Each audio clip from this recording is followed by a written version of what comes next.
എന്താ സംഭവിച്ചത് എന്ന് മനസ്സിലാക്കും മുന്നേ ആ കാർ കല്ലുവിനെയും കൊണ്ട് മുന്നോട്ട് കുതിച്ചു. ഇതേ സമയം കല്ലുവിനെ കൂട്ടിക്കൊണ്ടുപോകാൻ വന്ന ലല്ലു ഈ കാഴ്ച കണ്ടിരുന്നു. രാവിലെ അവർ കോളേജിലേക്ക് വരുമ്പോൾ തന്നെ തങ്ങളെ ഫോളോ ചെയ്തു വന്ന ഒരു സ്കോർപിയോ അവൻ ശ്രദ്ധിച്ചിരുന്നു. അതുകൊണ്ട് തന്നെയാണ് വൈകുന്നേരവും അവളെ കൂട്ടാൻ വന്നത്. ലല്ലു ആ വണ്ടിയുടെ പിന്നാലെ തന്നെ പോയി. അവന് ഒരാളെ മാത്രമേ സംശയമുണ്ടായിരുന്നുള്ളൂ. ആ ആള് തന്നെ ആകുമെന്ന് അവന് ഉറപ്പായിരുന്നു. മെയിൻ റോഡ് കഴിഞ്ഞ് ഇടവഴിയിലൂടെ കയറി പിന്നെ ഒരു റബ്ബർ തോട്ടം, അതിൻ്റെ നടുവിലൂടെയുള്ള വഴിയെയാണ് അവളെ കൊണ്ടുപോകുന്നത്. ലല്ലു ഈ വഴി മുന്നേ മറ്റൊരു കേസ് അന്വേഷണവുമായി ബന്ധപ്പെട്ട് വന്നിട്ടുണ്ട്. അതുകൊണ്ട് തന്നെ ഈ വഴി പരിചയമുണ്ടായിരുന്നു. കുറച്ചുകൂടെ മുന്നോട്ട് പോകുമ്പോൾ ഒരു പുഴയാണ്. അതിനക്കരെ പോകണമെങ്കിൽ വള്ളം വേണം, അല്ലെങ്കിൽ പിന്നെ ചുറ്റി പാലം വഴി കയറി വേണം പോകാൻ. അത് കുറച്ചുകൂടെ ദൂരമുണ്ട്. പുഴ കടന്നുപോയാലുള്ളത് കുറച്ച് പ്രശ്നം പിടിച്ച ഏരിയയാണ്. അവിടെ അവന് ഒറ്റയ്ക്ക് ചെന്ന് കയറാൻ പറ്റില്ല. പുഴ എത്തുന്നതിന് മുന്നേ കുറച്ച് വീടുകൾ അങ്ങിങ്ങായി ഉണ്ട്. പക്ഷേ ആള് താമസമില്ല. അടച്ചിട്ടേക്കുന്ന വീടുകളാണ്. അവരുടെ കാർ പുഴ കടന്നു പോകാതെ പുഴയോട് ചേർന്ന അവസാന വീടിന്റെ മുന്നിൽ വന്നു നിന്നു. അതിൽ നിന്ന് കല്ലുവിനെ അവർ പിടിച്ചിറക്കിക്കൊണ്ട് പോകുന്നത് ലല്ലു കണ്ടു ഇതിനോടകം തന്നെ. അവർ തന്നെ കണ്ടുവന്ന് ലല്ലുവിന് മനസ്സിലായി. സാർ, അവൻ പിന്നാലെ തന്നെയുണ്ട്, കല്ലുവിനെ പിടിച്ചു വലിച്ചു കൊണ്ടുവരുമ്പോൾ മുന്നിൽ നിൽക്കുന്നവനോട് പറഞ്ഞു. കല്ലു മുന്നിൽ നിൽക്കുന്ന ആളിനെ ഒന്ന് നോക്കി. തിരിഞ്ഞു നിൽക്കുന്നത് കൊണ്ട് തന്നെ കല്ലുവിന് അത് ആരാണെന്ന് എന്നറിയാൻ ആകാംക്ഷയോടെ നോക്കി. നിങ്ങളൊക്കെ ആരാ? എന്തിനാ എന്നെ ഇങ്ങോട്ട് കൊണ്ടുവന്നത്? കല്ലു ദേഷ്യത്തിൽ ചോദിച്ചതും മുഖമടച്ച ഒരു അടിയായിരുന്നു. കല്ലു പ്രതീക്ഷിക്കാതെ കിട്ടിയ അടിയിൽ ഒന്ന് തരിച്ചു നിന്നുപോയി. മുന്നിൽ നിൽക്കുന്ന ആളെ കണ്ട് കല്ലു ഞെട്ടി. ഒപ്പം പേടി നിറഞ്ഞു ഉള്ളിൽ. അച്ഛൻ, അവൾ പതിയെ പറഞ്ഞു. ചോദിച്ചു തീരും മുന്നേ വീണ്ടും അടി കിട്ടി കല്ലുവിന്. ആരാടി നിന്റെ അച്ഛൻ? എനിക്കൊരു മോനുണ്ട്, എൻ്റെ അജു. അവനെ നീയും നിന്റെ ചത്തുപോയ തള്ളയും കൂടെയാണ് എന്നിൽ നിന്ന് അകറ്റിയത്. അരവിന്ദ് അവളുടെ മുന്നിൽ നിന്ന് അലറുകയായിരുന്നു. കല്ലു കണ്ണു നിറച്ച് അയാളെ നോക്കി. സാർ, അവൻ ഇങ്ങോട്ട് എത്തിയിട്ടുണ്ട്, ഒരുത്തൻ ഓടി വന്ന് പറഞ്ഞു. ആ, നിന്നെ കാണാതെ നിന്റെ കെട്ടിയോന് അല്പം പോലും ഇരിക്കാൻ പറ്റില്ലെന്ന് തോന്നുന്നു.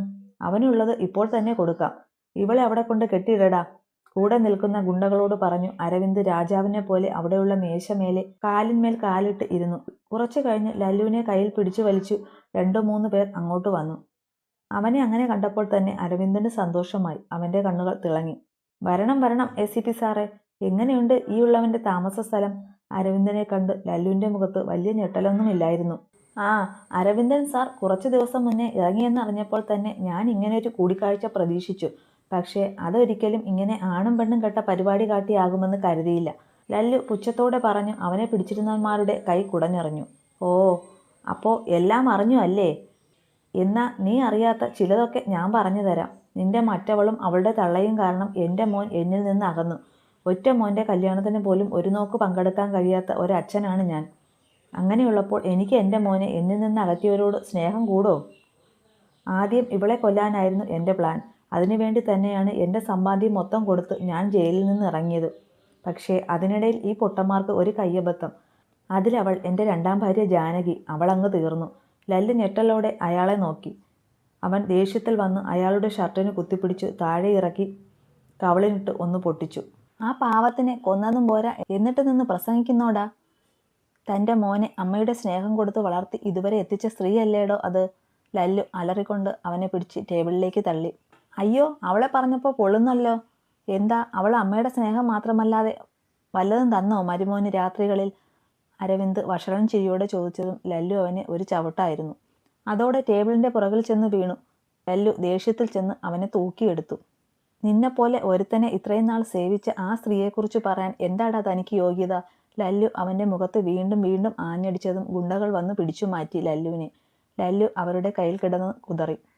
ആ, അരവിന്ദ് ചുണ്ടിൽ പൊടിഞ്ഞ ചോര തുടച്ചുകൊണ്ട് എണീറ്റ് അവൻ്റെ മുന്നിൽ വന്നു. നിന്റെ മരണം അത് കാണണം എനിക്ക്. അതിനു മുന്നേ നിനക്ക് നിന്റെ മറ്റവളെ കാണണ്ടേ? പോയി വിളിച്ചോണ്ട് വാടാ, അരവിന്ദ് ഗുണ്ടകളെ നോക്കി പറഞ്ഞു.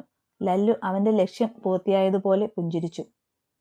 അകത്തുനിന്ന് കല്ലുവിനെ അവൻ പിടിച്ചോണ്ട് വന്നു. അവളുടെ കണ്ണ് നിറഞ്ഞു വന്നു. ഒരു സൈഡിൽ കവിളിൽ അടികൊണ്ട് വീർത്ത് ചുവന്നിരിപ്പുണ്ട്. അത് കണ്ടപ്പോൾ ലല്ലുവിന് എന്തെന്നറിയാത്ത ദേഷ്യം വന്നു. ഗുണ്ട അവളെ അരവിന്ദന്റെ അടുത്തേക്ക് പിടിച്ചു തള്ളി. അരവിന്ദ് അവളെ കഴുത്തിലൂടെ ചുറ്റിപ്പിടിച്ചു. നിനക്കവളെ കൊണ്ടുപോണ്ടേ? നീ ഇവൾക്ക് വേണ്ടിയല്ലേ ഇത്രയും കഷ്ടപ്പെട്ട് വന്നത്? അവളുടെ കഴുത്തിൽ മുറുകെ പിടിച്ച് അരവിന്ദ് ചോദിച്ചു. ലല്ലു പുഞ്ചിരിച്ചു. നിങ്ങളൊരു മണ്ടനാണ്. ഞാൻ ഇവൾക്ക് വേണ്ടിയാണ് വന്നതെങ്കിൽ എനിക്ക് ഇതുവരെ വരേണ്ട ആവശ്യമുണ്ടായിരുന്നോ? നിന്റെ ആളുകൾ ഇവളെ കോളേജിൽ നിന്ന് പൊക്കിയപ്പോൾ തന്നെ അടുത്ത ജംഗ്ഷനിൽ വെച്ച് പോലീസുകാരെ കൊണ്ട് തടഞ്ഞു നിർത്തിക്കൊണ്ട് പോകാമായിരുന്നു. അത് ചെയ്യാതെ ഞാൻ ഇവിടം വരെ വന്നത് എന്തിനാണെന്ന് അറിയോ? നിനക്ക് വേണ്ടി നിന്റെ സ്വർണവും മയക്കുമരുന്നും സൂക്ഷിച്ചു വെച്ചേക്കുന്ന ഈ ഒളിത്താവളം തേടി, എല്ലാത്തിനും ഉപരി എൻ്റെ ഡ്യൂട്ടി ചെയ്യാൻ. കല്ലുവിൻ്റെ കണ്ണുകൾ നിറഞ്ഞൊഴുകി. അവൻ തന്നെ രക്ഷിക്കാനാകും ഇവിടം വരെ എത്തിയത് എന്ന് പ്രതീക്ഷിച്ചു. പക്ഷേ ഇല്ല, തന്നെ ഇഷ്ടമില്ലാത്ത ഒരാൾക്ക് താൻ മരിച്ചാലും സന്തോഷമായിരിക്കും. അരവിന്ദ് കല്ലുവിൻ്റെ കഴുത്തിൽ പിടിമുറുക്കി. ഗുണ്ടകൾ ലല്ലുവിൻ്റെ കൈയും തടഞ്ഞു വെച്ചു. നീ ഇവൾക്ക് വേണ്ടി വന്നതല്ലല്ലോ, അപ്പോ ഈ നശൂലം പിടിച്ചവൾ ചത്താലും നിനക്കൊന്നുമില്ല അല്ലേ? ശരി, എന്നാ പിന്നെ നീ കാണടാ പുല്ലേ, ഇവൾ എൻ്റെ കയ്യിൽ കിടന്ന് പിടഞ്ഞു മരിക്കുന്നത്. പറഞ്ഞു തീർന്നതും കല്ലുവിൻ്റെ കഴുത്തിൽ അമർത്തി പിടിച്ചു അരവിന്ദ്. കല്ലു കൈയും കാലുമിട്ട് അടിക്കുന്നുണ്ട്. ലല്ലു അവന്മാരുടെ കൈ മാറ്റാനായി ശ്രമിക്കുന്നുണ്ട്. പെട്ടെന്ന് അവിടെ ഒരു വെടിയൊച്ച കേട്ട് എല്ലാവരും ഞെട്ടി. തൊട്ടടുത്ത നിമിഷം തന്നെ അരവിന്ദ് താഴേക്ക് വീണു. കല്ലുവും ഒരു സൈഡിലേക്ക് വീണു. ഗുണ്ടകൾ ഞെട്ടിക്കൊണ്ട് ലല്ലുവിൻ്റെ കൈവിട്ടു. ലല്ലു വേഗം ചെന്ന് കല്ലുവിനെ ചേർത്ത് പിടിച്ചു. അവൾ ശ്വാസമെടുക്കാൻ കുറച്ചു ബുദ്ധിമുട്ടി. പെട്ടെന്നാണ് അവൾ അരവിന്ദിനെ നോക്കിയത്. നെറ്റിയിലാണ് ബുള്ളറ്റ് തുളഞ്ഞു കയറിയത്. ലല്ലു ചിരിയോടെ ഗൺപിടിച്ചു നിൽക്കുന്നവനെ നോക്കി. കല്ലുവും. Perfect time, good shot. Lallu ചിരിയോടെ അവനെ നോക്കി പറഞ്ഞു. കല്ലു അവനെ നോക്കി ചിരിച്ചു. പെങ്ങൾക്ക് എന്നെ മനസ്സിലായോ? അവന്റെ ചോദ്യം കേട്ട് അവൾ പുഞ്ചിരിച്ചു. എനിക്കറിയാം, ഭദ്ര ചേച്ചിയുടെ കസിൻ അല്ലേ പീറ്റർ? കല്ലു പറഞ്ഞത് കേട്ട് അവൻ പുഞ്ചിരിച്ചു. ലല്ലു അപ്പോഴാണ് അവളെ ചേർത്ത് പിടിച്ചാണ് താൻ നിൽക്കുന്നത് എന്ന കാര്യം ഓർത്തത്. നിനക്ക് വേറെ കുഴപ്പമൊന്നുമില്ലല്ലോ? അവളോട് ചോദിച്ചു. ഇല്ല. അവൾ കവിളിൽ തൊട്ടു പറഞ്ഞു. ആ, അത് നമുക്ക് വീട്ടിൽ പോയി ഐസ് വെച്ച് സെറ്റാക്കാം. ഒരടിയുടെ കുറവുണ്ടായിരുന്നു, പക്ഷെ ഇത്രയ്ക്കില്ലായിരുന്നു. ലല്ലു ആദ്യമായാണ് അവളോട് ഇങ്ങനെ ചിരിച്ചു സംസാരിക്കുന്നത്. അതിന്റെ സന്തോഷം അവൾക്കുണ്ട്. സാർ, അപ്പോ ഈ ബോഡി? അവർ സംസാരിച്ചു നിൽക്കുന്നത് കണ്ട് പീറ്റർ ചോദിച്ചു. ഇവന്റെ കൂടെ ഉള്ളവനൊക്കെ ഓടി രക്ഷപ്പെട്ടല്ലോ. നീ തൽക്കാലം പൊയ്ക്കോ പീറ്ററെ, ശ്രാവണ സംഘവും ഉടനെ ഇവിടെ എത്തും. ലല്ലു പറഞ്ഞു. ശരി സാർ. പീറ്റർ സല്യൂട്ട് അടിച്ച് കല്ലുവിനെ നോക്കി ചിരിച്ചുപോയി. പീറ്റർ ഇപ്പോൾ പോലീസിൽ തന്നെ സ്പൈ വർക്ക് ചെയ്യുക. വെറുതെ അല്ല കേട്ടോ, അത്യാവശ്യം ശമ്പളമുണ്ട്. പിന്നെ എപ്പോഴും വർക്കില്ലല്ലോ. ആള് പഴയ പോലെ തടിയൻ പീറ്റർ അല്ല. ആള് ജിമ്മിലൊക്കെ പോയി തടിയൊക്കെ കുറച്ച് ഒരു ചുള്ളനായിട്ടുണ്ട്. പിന്നെ പീറ്റർ, കാശി, ഭദ്ര അവരെയൊക്കെ നമ്മുടെ കല്ലുവിനറിയാം. ലല്ലു, കാശി രണ്ടും ട്രെയിനിങ് ടൈം ഒരുമിച്ചായിരുന്നു കേട്ടോ. ആ ബന്ധം ഇപ്പോൾ നല്ല സൗഹൃദമായി തുടരുന്നു. ഇടയ്ക്ക് പരസ്പരം വീടുകളിൽ പോകാറുമുണ്ട്. കുറച്ചു കഴിഞ്ഞപ്പോൾ ശ്രാവണും മറ്റു പോലീസുകാരും വന്നു. സാർ, ശ്രാവൺ മരിച്ചു കിടക്കുന്ന അരവിന്ദനെ നോക്കി. സ്വയരക്ഷയ്ക്ക് വേണ്ടി വേറെ നിവൃത്തിയില്ലാതെ ചെയ്തു പോയതാണ്. കൂടെ ഉണ്ടായിരുന്നവർ രക്ഷപ്പെട്ടു. പിന്നെ ഈ വീട് മുഴുവൻ സെർച്ച് ചെയ്ത് സീൽ ചെയ്തോ? ലല്ലു അവന് വേണ്ട നിർദ്ദേശങ്ങൾ നൽകി കല്ലുവിനെ കൂട്ടിയിറങ്ങി. കല്ലു ഒരിക്കൽ കൂടെ അരവിന്ദന്റെ ജീവനറ്റ ശരീരത്തിലേക്ക് നോക്കി. എത്ര തന്നെ ദുഷ്ടനായാലും അച്ഛനെന്ന് കുറേ വിളിച്ചതാണ്. അതുകൊണ്ട് തന്നെ അയാൾക്ക് വേണ്ടി അവളുടെ കണ്ണിൽ നിന്ന് കണ്ണുനീർ തുള്ളികൾ പൊഴിഞ്ഞു. കല്ലു വരാതെ അരവിന്ദനെ നോക്കി നിൽക്കുന്നത് കണ്ട് ലല്ലു ബലമായി അവളെ കയ്യിൽ പിടിച്ചു. നിനക്ക് നല്ലതൊന്നും ചെയ്തിട്ടില്ലാത്ത ആ മനുഷ്യന് വേണ്ടി നിന്നു മോങ്ങാതെ പോയി വണ്ടിയിൽ കയറടി, ലല്ലു അലറിക്കൊണ്ട് പറഞ്ഞു. കല്ലു അവനെ ഒന്ന് നോക്കിയിട്ട് കാറിൽ കയറി. ലല്ലു അവളുടെ ബാഗും ഫോണും അവന്മാരുടെ കാറിൽ നിന്ന് എടുത്തു വന്ന് കാറിലേക്ക് കയറി. ഫോണും ബാഗും അവളുടെ മടിയിലേക്ക് ഇട്ടിട്ട് കാർ സ്റ്റാർട്ടാക്കി നേരെ വീട്ടിലേക്ക് തന്നെയാണ് പോയത്. രണ്ടുപേരും വീടെത്തും വരെ രണ്ടുപേരും ഒന്നും മിണ്ടിയില്ല. ലല്ലുവിന്റെ മനസ്സിൽ ഇനി തനിക്കെതിരെ വരാനുള്ള ശത്രുക്കളുടെ കണക്ക് കൂട്ടലായിരുന്നു. അതിലാദ്യം തന്നെ മുന്നിൽ വന്നത് റാമും മകനുമായിരുന്നു. പക്ഷേ രണ്ടുപേരും ഇപ്പോൾ തനിക്കെതിരെ വരില്ലെന്ന് അവന് ഉറപ്പായിരുന്നു. വീടെത്തിയിട്ടും കല്ലു ആലോചനയിൽ തന്നെയായിരുന്നു. അവളുടെ മനസ്സിലൂടെ ദേവു പറഞ്ഞ ഓരോ കാര്യങ്ങളും ഓടിമറഞ്ഞുകൊണ്ടേയിരുന്നു. ഡോ, വണ്ടിയിൽ നിന്ന് ഇറങ്ങാതെ ഇരിക്കുന്നത് കണ്ട് തട്ടി വിളിച്ചു. ആ, വീടെത്തിയോ? അതും ചോദിച്ച് കല്ലു ഇറങ്ങി. അവളുടെ പിന്നാലെ തന്നെ ലല്ലുവും ഇറങ്ങി. ഹാളിലേക്ക് കയറിയതും ലല്ലു അവളെ പിടിച്ച് അവിടെ ഇരുത്തി. പിന്നെ പോയി ഫ്രിഡ്ജിൽ നിന്ന് ഐസ് ക്യൂബ്സ് എടുത്ത് അവളുടെ കവിളിൽ വെച്ചു കൊടുത്തു. എരിവ് വലിച്ചുവെങ്കിലും അത് കാര്യമാക്കാതെ ലല്ലു അവന്റെ ജോലി തുടർന്നു. പേടിക്കണ്ടടോ, ഇപ്പൊ കുറച്ച് വീക്കം മാറിയിട്ടുണ്ട്. ഇനി താൻ ഒന്ന് കുളിച്ച് ഫ്രഷായി റെഡി ആയിക്കോ, നമുക്ക് പോണ്ടേ? ലല്ലു അവന്റെ ഫോണും എടുത്ത് മുറിയിലേക്ക് പോകാൻ തുടങ്ങിക്കൊണ്ട് പറഞ്ഞു. ഞാൻ വരുന്നില്ല അങ്ങോട്ട്, കല്ലു പെട്ടെന്ന് പറഞ്ഞു. ലല്ലു സംശയത്തിൽ അവളെ നോക്കി. ഞാൻ 2 ദിവസം കഴിഞ്ഞ് അങ്ങോട്ട് പോകുന്നുണ്ട്, കുറച്ച് ദിവസം നിൽക്കാനായിട്ട്. അഥവാ എന്നെ ആരെങ്കിലും തിരക്കിയാൽ എനിക്ക് വയ്യ, നല്ല തലവേദനയാണെന്ന് പറഞ്ഞാൽ മതി. അവന് തിരിച്ചൊന്നും ചോദിക്കാൻ അവസരം കൊടുക്കാതെ വേഗം തന്നെ പറഞ്ഞു അവൾ എണീറ്റു മുറിയിലേക്ക് പോയി. ലല്ലു അവളെ ഒന്ന് നോക്കിയിട്ട് അവളുടെ പിന്നാലെ തന്നെ പോയി. കൺമയി, അവിടെ ഒന്ന് നിന്നേ. മുറിയിലേക്ക് കയറാൻ പോയ അവളെ അവൻ തടഞ്ഞു. കല്ലു അവനെ നോക്കി. നിനക്ക് രാവിലെ മുതൽ എന്താ പ്രശ്നം? ഇവിടെ എങ്ങുമല്ല നിന്റെ മനസ്സ്. എന്തെങ്കിലും എന്നോട് പറയാനുണ്ടെങ്കിൽ അത് വാ, തുറന്നു പറയ്. അതല്ല, നിനക്ക് എന്തെങ്കിലും വൈകായിക ഉണ്ടെങ്കിൽ അത് പറയ്. അല്ല, നീ എന്തിനാ കോളേജിൽ നിന്ന് പതിവിൽ നേരത്തെ ഇറങ്ങിയത്? ലല്ലു ദേഷ്യത്തിലായിരുന്നു ചോദിച്ചത്. എന്റെ കാര്യത്തിൽ ഇത്രയ്ക്ക് നെർവസ് ആകേണ്ട ആവശ്യം എന്താ? എനിക്ക് എന്ത് പറ്റിയാലും സാറിന് എന്താ പ്രശ്നം? ഞാൻ സാറിന്റെ ഒരു കാര്യത്തിലും ഇടപെടാൻ വരുന്നില്ല. ഇതിനെല്ലാം മുകളിൽ എന്നെ ഒരു ഭാര്യയായി ഇതുവരെ കണ്ടിട്ടുണ്ടോ? പിന്നെ എന്നോടിപ്പോൾ കാണിക്കുന്ന ഈ സ്നേഹവും കരുതലുമൊക്കെ എൻ്റെ അമ്മ മരിച്ചതുകൊണ്ട് ഉള്ള സഹതാപം അത്രയല്ലേ ഉള്ളൂ? അതോ ഇനി എന്നോടെന്തെങ്കിലും ഇഷ്ടം ഈ മനസ്സിലുണ്ടോ? കല്ലുവിൻ്റെ പെട്ടെന്നുള്ള ചോദ്യങ്ങൾ കേട്ട് ലല്ലു എന്തു പറയണമെന്നറിയാതെ അവളെ നോക്കി. കല്ലു അവനെ നോക്കിയിട്ട് അകത്തേക്ക് കയറി. നിന്റെ ചോദ്യങ്ങൾക്ക് എല്ലാം ഒരു ഉത്തരമേയുള്ളൂ എൻ്റെ പക്കൽ. എനിക്ക് നിന്നോട് ഇപ്പോൾ തോന്നുന്ന വികാരം എന്താന്ന് എനിക്കറിയില്ല. പക്ഷേ ഒന്നറിയാം, ഈ താലി നിന്റെ കഴുത്തിൽ കിടക്കുന്ന കാലം അത്രയും നിനക്കൊന്നും പറ്റാതെ നോക്കേണ്ട ഉത്തരവാദിത്വം എനിക്കുണ്ട്, ലല്ലു പറഞ്ഞു. കല്ലു അത് കേട്ട് ചിരിച്ചു. ഈ താലിയോടുള്ള കടമ തീർക്കുന്നതാണ് അപ്പോ? കല്ലു ചോദിച്ചു. ആ, വേണേൽ അങ്ങനെയും പറയാം. ലല്ലു വലിയ താല്പര്യമില്ലാത്തതുപോലെ പറഞ്ഞു ഷർട്ട് മാറ്റാൻ തുടങ്ങി. അപ്പോൾ ഈ താലി അഴിച്ചു തന്നാൽ എൻ്റെ മേലുള്ള ഈ സംരക്ഷണ വലയം തീരുമല്ലോ അല്ലേ? ലല്ലു ഞെട്ടിക്കൊണ്ട് അവളെ നോക്കി. നിനക്കെന്താടി പ്രശ്നം? ലല്ലു അവളുടെ അടുത്തേക്ക് വന്നു അലറിക്കൊണ്ട് ചോദിച്ചു. എൻ്റെ പ്രശ്നമല്ല ഇവിടെ ഇപ്പോൾ ചർച്ച. ഈ കാണിക്കുന്ന അധികാരമൊക്കെ തീരാൻ ഞാൻ ഈ താലി അഴിച്ചു വെച്ചാൽ മതിയോ? കല്ലു വീണ്ടും ചോദിച്ചു. താലി കഴുത്തിൽ കിടക്കുന്നത് അത്ര പ്രശ്നമാണെങ്കിൽ അഴിച്ചിട്ട് വെച്ചിട്ട് പോടി പുല്ലേ, അവൻ ദേഷ്യത്തിൽ അവളോട് പറഞ്ഞു. അല്ലെങ്കിലും നിങ്ങൾ ഈ താലിക്കും എനിക്കും എന്തിന് സ്വന്തം ജീവന് പോലും വില നൽകില്ല ഈ കാക്കി ഇട്ട് കഴിഞ്ഞാൽ പിന്നെ. എങ്ങനെ കുടുംബത്തിൽ നടക്കുന്ന കാര്യങ്ങൾ അറിയും, കുടുംബജീവിതം നയിക്കും? കല്ലു എന്തോ മനസ്സിൽ വെച്ച് അവനോട് സംസാരിച്ചു. ലല്ലു ഫ്ലവേഴ്സ് എടുത്തു നിലത്തെറിഞ്ഞിട്ട് അവളുടെ അടുത്തേക്ക് വന്നു. എന്താടി നിന്റെ പ്രശ്നം? കുറെ നേരമായല്ലോ തുടങ്ങിയിട്ട്. ഞാൻ എന്താ നിന്നെ അവിടെ വന്ന് രക്ഷിച്ചതാണോ പ്രശ്നം? അതോ നിന്നെ നിന്റെ തന്ത, സോറി നിന്റെ വളർത്തച്ഛൻ കൊല്ലട്ടെ എന്ന് വയ്ക്കാത്തതോ? കല്ലുവിൻ്റെ കവളിൽ അമർത്തി പിടിച്ചു ചോദിച്ചു. ആ, കല്ലുവിൻ്റെ കണ്ണു നിറഞ്ഞു വേദന കൊണ്ട്. അവൾ അത് കാര്യമാക്കാതെ ദേഷ്യത്തിൽ അവൻ്റെ കൈ എടുത്തു മാറ്റി. തൊട്ടു പോകരുത് എന്നെ. എന്നെ തല്ലാനും വേദനിപ്പിക്കാനും നിങ്ങൾക്ക് എന്താ അധികാരം?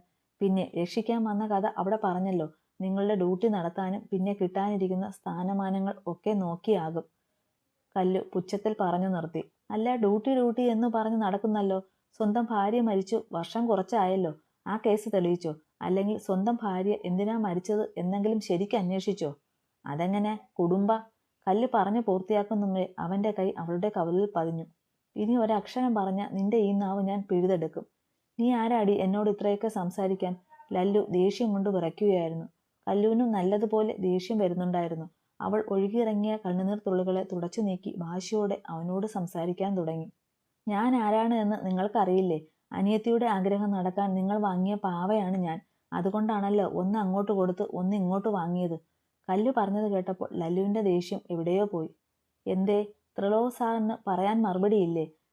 നിങ്ങളുടെ ആ അനിയത്തി അവളുടെ സന്തോഷത്തിന് വേണ്ടിയല്ലേ എൻ്റെ കഴുത്തിൽ ഇത് ചാർത്തിയത്?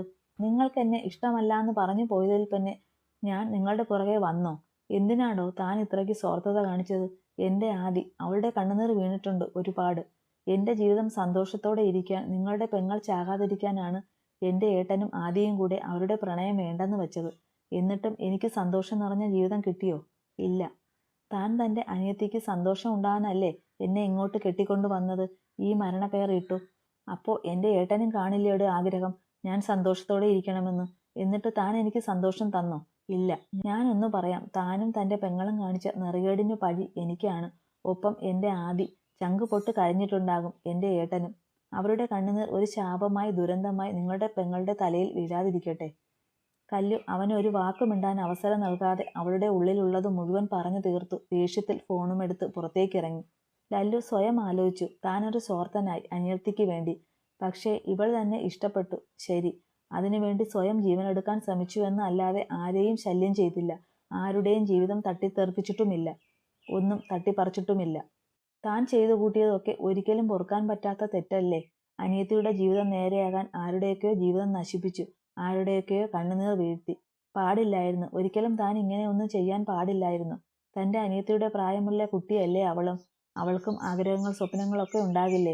ലല്ലുവിന് ഭ്രാന്ത് പിടിക്കും പോലെ തോന്നി. അവൻ തലയിൽ കൈതാങ്ങിയിരുന്നു. പെട്ടെന്ന് മുറ്റത്ത് വണ്ടി സ്റ്റാർട്ടാകുന്ന ശബ്ദം കേട്ട് ലല്ലു വേഗം താഴേക്ക് ഇറങ്ങിപ്പോയി. അപ്പോഴേക്കും കല്ലു സ്കൂട്ടിയെടുത്തു പോയിരുന്നു. ലല്ലു അവളുടെ ഫോണിലേക്ക് പെട്ടെന്ന് വിളിച്ചു. പക്ഷേ ഫോൺ മേശയുടെ പുറത്തിരുന്ന് റിങ് ചെയ്യാൻ തുടങ്ങി. അവൾ വീട്ടിലാകും ചിലപ്പോൾ പോയത് എന്ന് കരുതി കോവിലകത്തേക്ക് പോകാൻ റെഡിയായി. കല്ലു നേരെ വന്നത് ആദിയുടെ അടുത്തേക്കായിരുന്നു. കല്ലു ആദിയുടെ വീട്ടിലെത്തുമ്പോൾ അപ്പുറത്ത് അരവിന്ദന്റെ ശവസംസ്കാരത്തിന്റെ തയ്യാറെടുപ്പായിരുന്നു. അവിടെ നിന്ന് നിലവിളിയും ബഹളവും കേൾക്കുന്നുണ്ട്. കല്ലു അങ്ങോട്ട് ശ്രദ്ധിക്കാൻ പോകാതെ നേരെ അകത്തേക്ക് കയറി. അല്ല, ആരാ ഇത്? സുധ അവളുടെ അടുത്തേക്ക് വന്ന് ചോദിച്ചു. അപ്പോഴേക്കും നന്ദനും വന്നു. അവനും വീട്ടിലുണ്ടായിരുന്നു. കല്ലു പുഞ്ചിരിച്ചു.